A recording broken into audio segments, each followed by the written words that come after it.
Saudara Lun, di tengah kekerasan di sekitar ibu kota Amerika Serikat, Washington DC, Presiden Donald Trump meminta para pendukungnya untuk menghormati hukum dan ketertiban.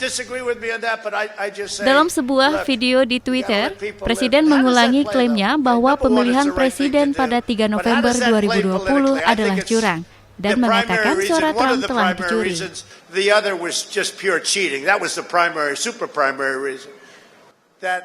We've been forced to believe.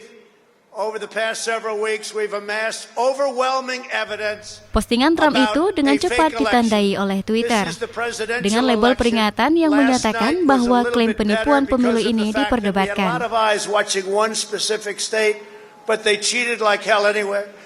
You have one of the dumbest governors in the United States.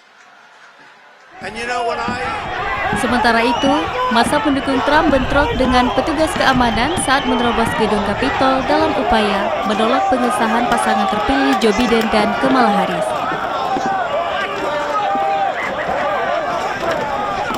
Sejumlah demonstran berhasil menerobos ke dalam gedung.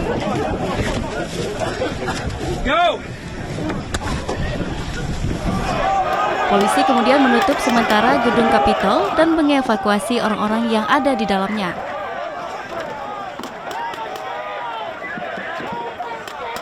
Proses pengesahan Joe Biden dan Kamala Harris lalu dihentikan sementara.